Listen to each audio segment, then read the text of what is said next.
Hey everyone. Obviously, even though we're stuck at home with our living room training for the next couple of weeks, we still want to be able to inject an element of cardio into our training and our fitness, from sprints to longer jogs. In our workouts, we're going to prescribe time domains and intensities. Our first choice anytime we do so is to have you get outside. Get out in fresh air, backyard, sidewalk, even a desolate road works. Get out there and move out in nature. But if you're stuck in your home, if you have the ability to and you're lucky enough, you might have a piece of cardio equipment, maybe a stationary bike, a rower, a treadmill. Because we've prescribed the time and the intensity, that's a real easy way to scale whatever cardio we are utilizing for that given day. If you are stuck in your living room, there's a number of different things that we can do, ranging from creative to boring, but that all still work for that same type of stimulus when you're in your living room.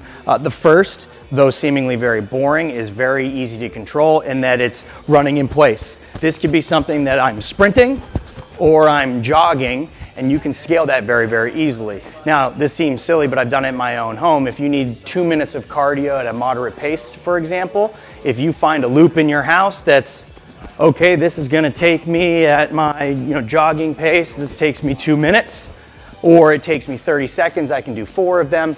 It's a very easy way to inject that kind of longer, slower distance within the confines of your own home. Obviously, you don't want to disturb family members or knock things off walls, so be careful where you're going, but you can certainly do so.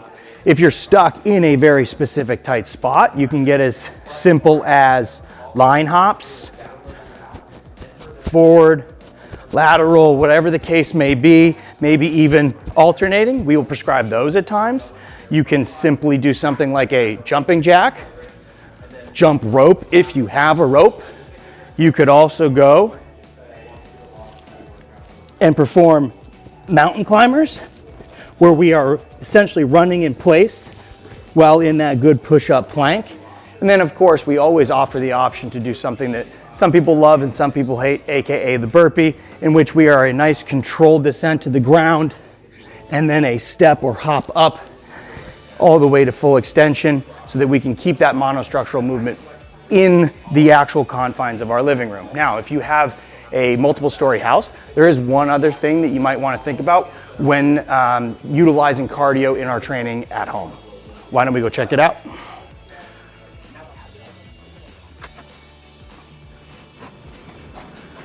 All right, obviously yours might look a little different. We are actually inside of a renovated mill, but if you have stairs, they can be a really nice creative and variation to our standard cardio. First, you can very easily just perform either hops or step up, step downs. Anything along those lines works just fine. If you are able to run up and down, figure out how long it takes you to move with control safely up and then back down. One flight, figure out what that takes you. Maybe that takes you 15 seconds. You say, all right, I need a minute of moderate cardio. I'm gonna do 4 flights of stairs each time.